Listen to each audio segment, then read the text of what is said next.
Halo para pecinta drama-drama haram, balik lagi di Cerita Ipar Adalah Maut episode 11 sampai dengan 15. Nah, di episode ini Cerita Ipar Adalah Maut resmi masuk ke fase absurd. Nah, tapi sebelum kita masuk ke kekacauan yang lebih gila lagi, kita mundur sedikit yuk. Kita rekap dulu kejadian-kejadian penting di episode sebelumnya, biar gak ada yang nyasar di tengah badai kebohongan ini ya.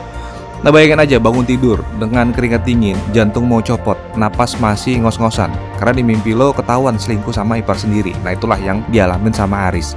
Jadi ya sempat ngerasa hidup itu tamat saat Nisa masuk ke kamar hotel dan mergokin semuanya. Nah, tapi tenang, itu cuman mimpi buruk.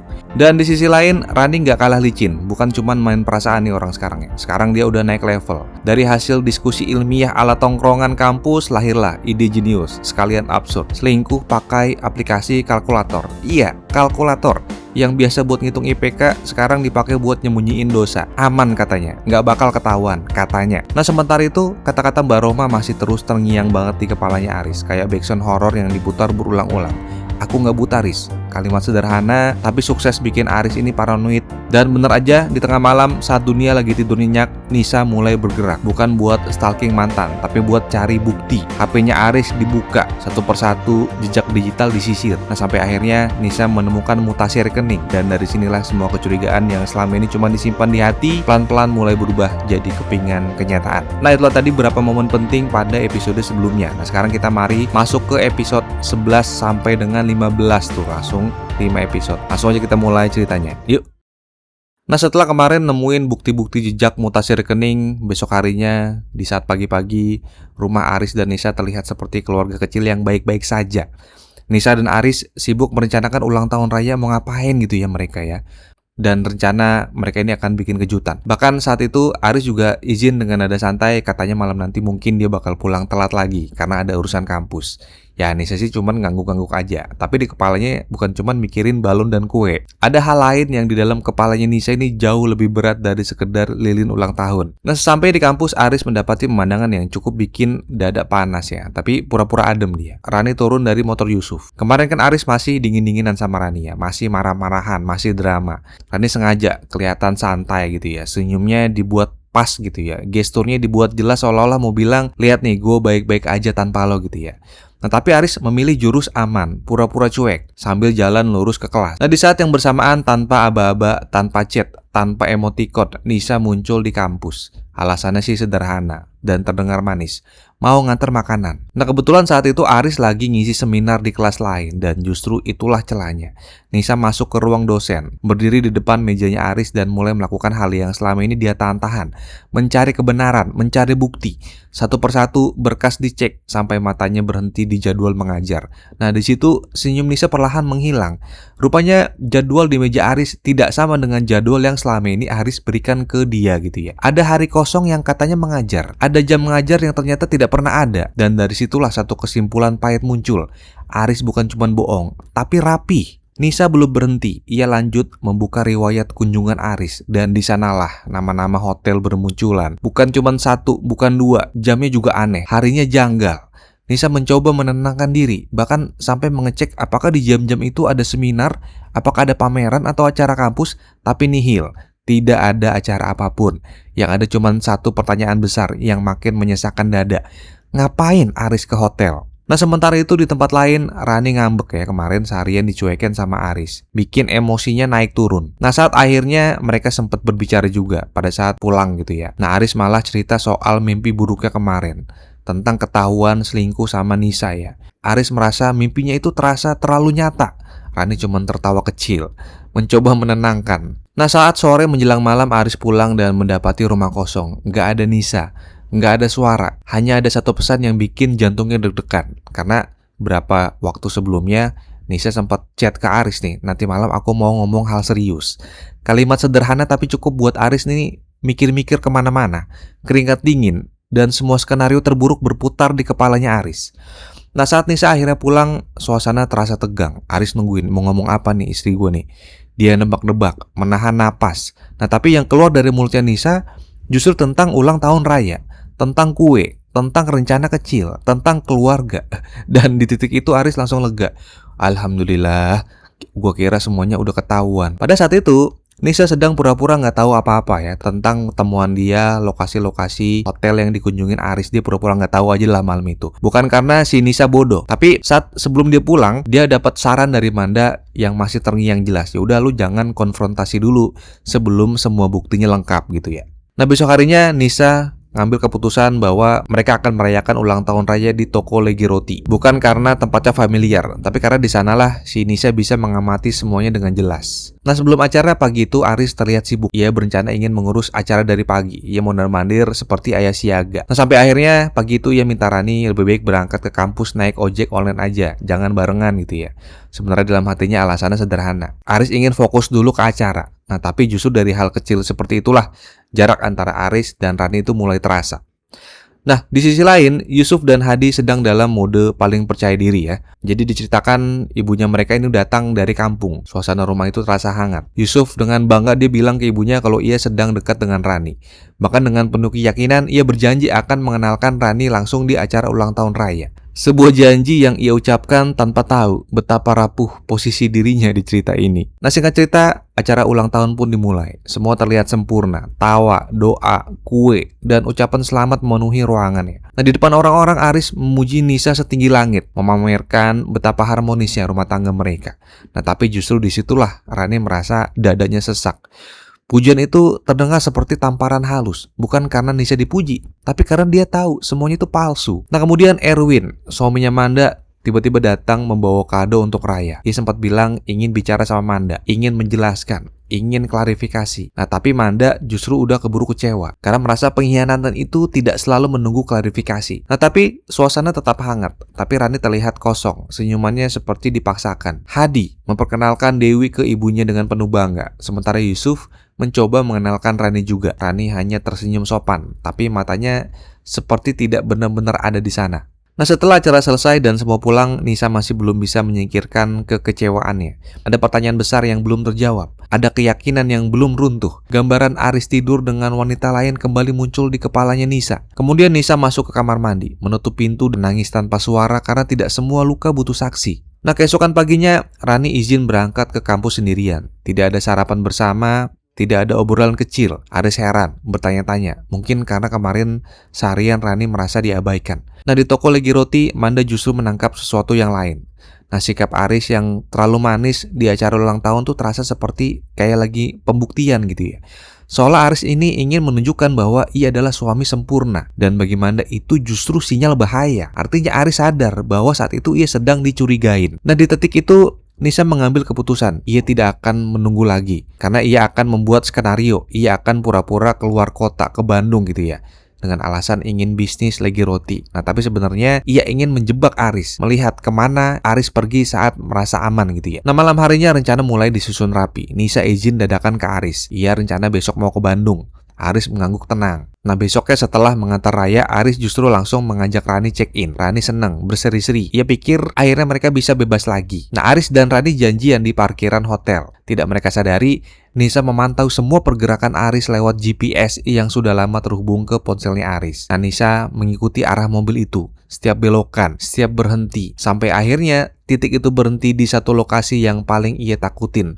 Hotel. Nah, di saat yang sama, Yusuf dan ibunya juga lagi kecewa karena dari tadi menunggu Rani, tapi Rani nggak kunjung datang. Dan dicoba teleponnya nggak aktif, ponselnya mati, tidak ada alasan yang jelas. Padahal di tempat lain, Rani lagi nunggu Aris di parkiran hotel. Dan akhirnya mereka bertemu, Rani nunggu di dalam mobilnya Aris. Nah, saat Aris lagi check-in dengan masker, Aris sebenarnya dalam hati kecilnya tuh merasa takut sama mimpi buruknya kemarin ya. Terngiang-ngiang lagi tuh, perasaannya nggak enak. Dan untuk pertama kalinya akhirnya, aduh, gue mundur dah. Gue kayaknya hari ini nggak dulu dah. Ia memutuskan untuk membatalkan check-in dan ia pergi begitu aja. Nah, dari kejauhan, rupanya Nisa melihat mobilnya Aris keluar dari hotel. Nah, Rani panik. Nisa langsung ngabarin ke Rani bahwa ia baru aja ngelihat mobilnya Aris keluar dari hotel. Nah, setelah itu Rani panik tuh. Dia langsung ngabarin Aris bahwa Kak Nisa nih tahu bahwa mereka ini sempat ke hotel. Mereka langsung berkoordinasi dengan cepat, menyusun alasan, menyusun kebohongan baru. Tapi beruntungnya saat itu Nisa nggak tahu bahwa di dalam mobil Aris itu adalah Rani. Tapi Nisa yakin bahwa di dalam mobil itu sebenarnya perempuan gitu ya. Nah, untuk menciptakan alibi, Rani lalu menemui Yusuf di mall, meminta maaf ya karena kemarin nggak datang. Alasannya sih klasik ya, ngejagain Raya. Yusuf sebenarnya sih nggak masalah ya, tapi ibunya Yusuf itu udah terlanjur marah kemarin karena si Rani nggak datang. Nah beberapa saat kemudian Nisa yang udah nunggu Aris ya, menunggu dia seolah siap untuk menanyain Aris dari mana gitu ya. Tiba-tiba ia datang dikagetkan dengan Aris membawa seorang mahasiswa. Sebuah alibi hidup. Aris bilang saat itu ia baru aja bimbingan sama si mahasiswanya ini di Hotel Tulip. Nah mahasiswanya ini jadi saksi. Alasannya sih terlihat rapi gitu ya, masuk akal. Tapi di mata Nisa ada satu hal yang tidak bisa dijelaskan. Kenapa ia merasa yakin siang itu ada wanita lain di dalam mobilnya Aris. Nah keesokan harinya Rani justru salut dengan idenya Aris, memanfaatkan mahasiswanya untuk menciptakan alibi yang seolah-olah mereka ini kemarin baru aja berdiskusi, berdialog, konsultasi di hotel gitu ya. Cerdas, cepat, dan kejam gitu ya. Nah saat itu juga Nisa menceritakan semuanya ke Manda, hanya menghela napas dan berkata pelan. Nah menurut Manda, Aris sepertinya sedang menciptakan alibi dengan membawa mahasiswa. Jadi menurutnya itu bagian dari permainan. Dan dari situlah pertanyaan terbesar Nisa ini muncul. Bukan lagi soal apakah Aris selingkuh, tapi kenapa Aris selalu satu langkah lebih cepat darinya. Nah di tempat lain sebagai bentuk permintaan maaf karena kemarin tidak jadi datang, Rani tiba-tiba punya ide bikin acara masak-masak di rumahnya Yusuf. Alasannya sih sederhana, biar kelihatan effort dan sekalian bisa kirim foto ke Aris. Tapi sejak awal ada yang terasa janggal. Ibunya Yusuf sempat beberapa kali memperhatikan Rani yang sibuk pegang HP, senyum-senyum sendiri, lalu buru-buru mengetik pesan. Nah dalam hati ibunya Yusuf coba bergumam, ini anak sebenarnya lagi masak atau lagi masak alibi. Nah di luar semua itu Nisa sudah sampai di titik lelah menebak-nebak. Ia akhirnya mengambil langkah nekat. Nisa memutuskan membeli kamera tersembunyi, spy cam, berbentuk pulpen hitam yang juga bisa merekam suara. Nah tidak lama pulpen itu pun sudah ada di tangannya. Nah sekarang masalahnya cuma satu, mau ditaruh di mana? Nah setelah berpikir cukup lama, Nisa memutuskan untuk menyelipkan pulpen itu di bawah kursi depan mobilnya Aris.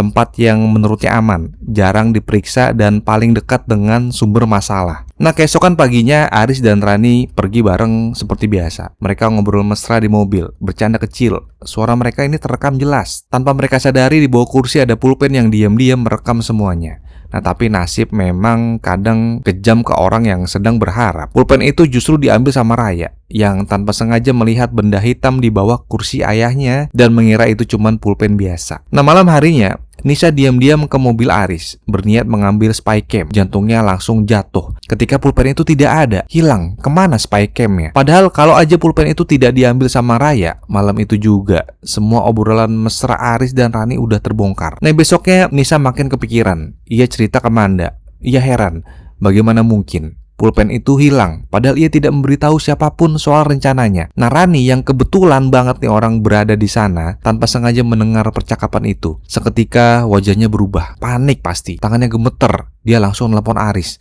dan memberitahu bahwa Kak Nisa ini sedang memasang spy cam di mobilnya Aris. Aris langsung menggeledah mobilnya abis-abisan, jok dibongkar, kolong dicek, bahkan sampai membawa mobil ke bengkel dan meminta mekanik untuk mencari alat semacam kamera tersembunyi. Nah tapi tentu saja tidak ada hasil. Mereka nggak tahu bentuk spy cam itu seperti apa. Nah Rani justru makin cemas. Kalau alat itu belum ditemukan berarti masih ada kemungkinan rekaman obrolan mesra mereka tersimpan di sana. Nah sementara itu di Legi Roti, Raya dengan santainya memakai pulpen tersebut untuk mengerjakan PR. Nah, berkali-kali Nisa sebenarnya hampir melihat pulpen itu, tapi selalu aja gagal. Entah tertutup buku, entah terjatuh, entah tertinggal di tas. Itu seolah-olah tuh semesta sengaja menyembunyikan kebenaran dari Nisa. Di tempat lain, Aris pun sempat menggeledah meja kerjanya, takut Nisa menyelipkan kamera di sana. Nah tapi lagi-lagi nihil. Rani juga tidak tinggal diam. Saat sampai rumah ia langsung menyisir rumah, menggeledah plastik sampah. Takut spy cam itu terjatuh di sekitaran rumah. Nah Nisa juga melakukan hal yang sama. Curiga pulpen itu sudah ditemukan sama Aris lebih dulu. Padahal pulpen itu aman-aman aja, terselip rapi di kotak pensilnya Raya. Nah Rani melihat Nisa masih sibuk mencari dan dari situlah ia sadar siapapun yang lebih dulu menemukan pulpen itu, dialah yang menang. Nah kembali ke Legi Roti, Manda akhirnya menyarankan, ngapain lu sibuk nyari-nyari spy cam yang hilang? Daripada lu pusing, mendingan lu beli aja spy cam baru. Nah di hari itu juga suasana toko memanas. Manda emosi besar karena melihat Erwin kok bisa-bisanya nih suami gue datang bersama dengan seorang wanita selingkuhannya. Manda langsung meledak, berbicara tanpa memberi Erwin kesempatan menjelaskan. Nah malam harinya Erwin akhirnya bicara. Jadi ia menjelaskan bahwa wanita yang bawa itu bukan selingkuhannya, melainkan perempuan yang pernah ia selamatin di jalan, yang mencoba bunuh diri karena diambilin sama pacarnya, lalu ditinggalin gitu ya. Nah di sini Manda terlihat goyah, antara menyesal dan tidak sepenuhnya percaya. Luka lama memang tidak sembuh hanya dengan satu penjelasannya. Nah keesokan harinya bertepatan dengan ulang tahun Nisa, Aris dan Raya menyiapkan kejutan sederhana tapi hangat. Nah, Rani hanya bisa melihat dari kejauhan. Dadanya sesak melihat keharmonisan yang seharusnya tidak lagi ada. Ia memilih mencari pelarian dengan mengajak Yusuf jalan. Nah, siang harinya Aris yang tanpa sengaja mendengar Risa menelepon seseorang dan mengatakan bahwa ia sudah mendapatkan spy cam baru. Nah, Aris langsung panik dan buru-buru ngasih tahu Rani. Rani yang bersama Yusuf mendadak gelisah. Pikirannya tidak lagi di tempat. Padahal yang tidak mereka ketahui, spycam yang dimaksud Nisa adalah spycam baru, bukan pulpen lama yang menyimpan rahasia besar mereka ya gitu ya. Narani baru benar-benar lega ketika malamnya pulang bersama Aris, dan Nisa tidak menyinggung apapun. Nah dari situ Rani yakin, meski Nisa punya spycam, ia belum mendapatkan bukti apa-apa. Nah keesokan harinya Nisa menjalankan strategi kedua, spycam baru dipasang di lemari dekat meja kerjanya Aris. Ia memastikan settingan CCTV aktif, siap memantau dari kejauhan. Dari sana Nisa melihat Aris dideketin sama beberapa mahasiswi yang membawakan makanan. Dan tanpa ragu yang kebetulan Rani ada di sana langsung muncul dan langsung mengusir mereka satu persatu.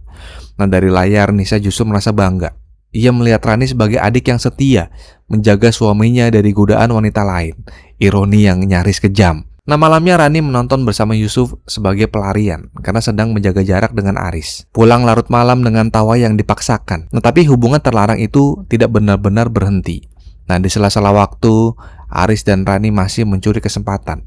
Bertemu singkat di ruang kerja, cubit-cubitan kecil yang nyaris ketahuan. Nah namun seperti biasa, seolah Rani punya indera keenam. Setiap kali hampir tertangkap basah, selalu ada sesuatu yang menggagalkan. Lagi-lagi Nisa gagal menggerebek. Dan permainan kucing-kucingan ini masih jauh dari kata selesai. Nah keesokan harinya di kampus, masalah baru kembali menghantui Rani. Jadi kalau kalian masih ingat ya, 3 mahasiswa nakal yang tempo hari pernah mengganggu muncul lagi. Nah kali ini dengan sikap yang jauh lebih berani. Mereka terang-terangan mengancam Rani, bahkan meremehkan Aris. Mereka yakin bahwa Aris ini tidak akan bisa berbuat banyak. Jadi keberanian mereka bukan tanpa alasan, karena salah satu dari mereka ternyata masih punya hubungan keluarga dengan petinggi kampus. Rani yang sudah trauma langsung ketakutan dan memilih melapor ke Aris. Nah dari balik layar CCTV, Nisa ikut menyaksikan laporan itu dan mendengar ancaman yang membuat dadanya ini juga ikut sesak. Nah Aris tidak tinggal diam, ia langsung menemui ketiga mahasiswa itu dan memberikan peringatan keras. Nah anehnya, ketiga mahasiswa itu tidak membantah apapun,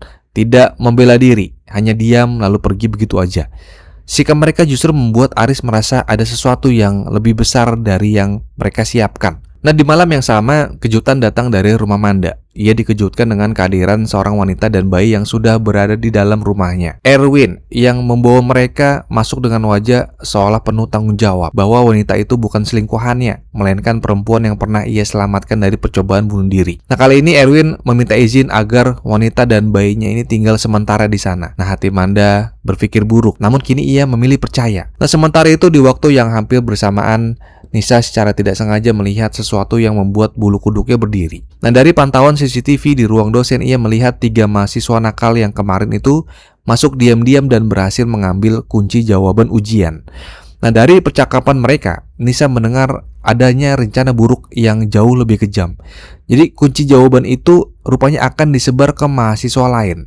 Lalu mereka ini akan membuat skenario seolah-olah Aris menjual kunci jawaban demi uang. Fitnah yang bisa menghancurkan karir Aris dan nama baik Aris di kampus. Di sini Nisa terjebak dalam dilema besar. Ia ingin segera memberitahu Aris, tapi itu berarti Aris akan tahu bahwa selama ini ia memasang spycam di meja kerjanya. Dan dengan berat hati, Nisa menahan diri. Ia rupanya memilih jalan lain. Akhirnya ia menceritakan semuanya kepada Rani, sekaligus mengaku bahwa selama beberapa hari ini ia memasang spycam di meja kerjanya Aris. Nisa meminta Rani menyampaikan peringatan itu ke Aris tentang mahasiswa yang nyuri kunci jawaban tanpa membukta fakta tentang spycam gitu ya. Nah keesokan paginya, dalam perjalanan menuju kampus, Rani akhirnya jujur kepada Aris. Ia memberitahu bahwa Nisa memasang spycam di meja kerjanya dan menjelaskan soal kunci jawaban ujian yang dicuri sama mahasiswanya. Nah di saat yang hampir bersamaan, kebohongan Erwin mulai menunjukkan retaknya. Di sini terungkap bahwa cerita soal wanita dan bayi yang coba bunuh diri hanyalah akal-akalan. Erwin sengaja berbohong agar Intan si selingkuhan ini bisa tinggal di rumah bersama Manda. Dan kebohongan itu bahkan sudah berlapis, double gitu ya, killing spree, 2 kali dikibulin.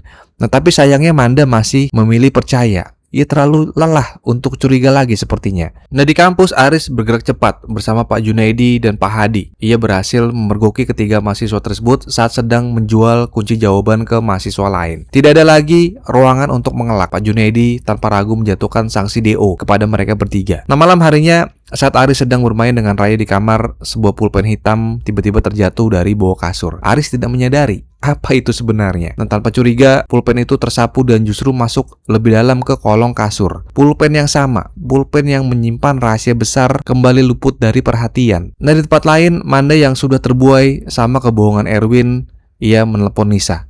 Dengan polos, ia bercerita ingin memasukkan Intan dan anaknya ke dalam kartu keluarganya. Nah, namun saat Manda meminta akta lahir dan surat nikah, Intan langsung gelagapan. Ia menghindar, mencari alasan, karena jelas ia tidak memiliki dokumen resmi. Panik, Intan segera mengabarkan hal itu ke Erwin. Erwin kaget bukan main. Ia tahu, satu langkah lagi seluruh kebohongan ini bisa runtuh. Tapi lebih parah dari Aris nih orang. Nah, kembali ke toko Legi Roti, Nisa dan Manda sedang memantau CCTV. Nah, di layar terlihat Aris menolak ajakan dosen lain dan justru memuji Nisa setinggi langit. Kata-katanya ini manis banget, sikapnya ini lembut, seolah ingin menunjukkan bahwa ia adalah suami paling setia sedunia. Nah tapi perasaan curiganya justru semakin kuat. Kok Aris ini manis banget, kayak terlalu berhati-hati. Seolah si Aris ini tahu setiap geraknya sedang diawasin. Nah padahal kan seperti yang kita tahu ya, saat ini di titik ini Aris sudah sadar bahwa di sekelilingnya dia tuh udah ada spycamnya milik Nisa di sana. Nah Nisa pun menceritakan keganjilan itu kepada Manda. Baginya perubahan sikap Aris tuh bukan menenangkan, justru semakin mencurigakan. Karena kadang seseorang menjadi terlalu baik bukan karena tulus, tapi karena sedang menutupi sesuatu yang jauh lebih besar.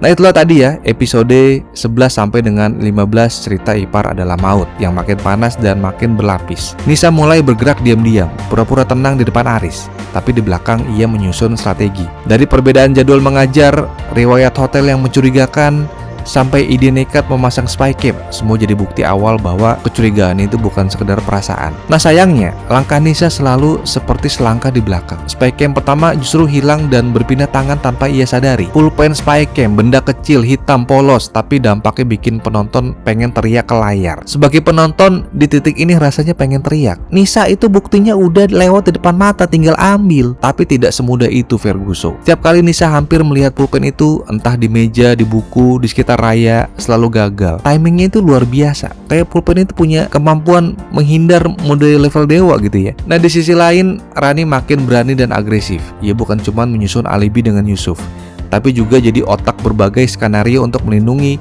hubungan terlarangnya dengan Aris. Bahkan ketika Nisa makin dekat dengan kebenaran, Rani justru tampil seolah pahlawan, melindungi Aris dari godaan mahasiswi lain, membuat Nisa salah menilai dan kembali percaya pada adiknya sendiri. Sementara itu kebohongan Erwin ke Manda mulai bertumpuk dan terancam terbongkar. Nah di tengah semua kekacauan ini, Aris justru berubah makin manis. Terlalu sempurna nih orang, seolah sadar setiap gerakannya sedang diawasi. Nah episode 11-5 berakhir dengan tanda tanya besar. Apakah Nisa akhirnya akan menemukan bukti yang selama ini lolos dari tangannya? Atau justru Rani dan Aris yang kembali selangkah lebih maju? Kayaknya pertanyaannya dari kemarin ini aja tapi nggak pernah terbongkar gitu ya. Capek juga gua ngasih pertanyaan. Karena satu hal yang pasti, kebenaran itu sudah sangat dekat. Tapi kapan gitu terbongkarnya? Itulah tadi ya, cerita ipar adalah maut. Seperti biasa kalau kalian suka dengan video ini, silahkan di like, share, dan subscribe untuk mendukung kita untuk update video setiap minggunya. So, I'll see you guys in the video and thank you for watching. Gue udah signing off. Bye bye guys.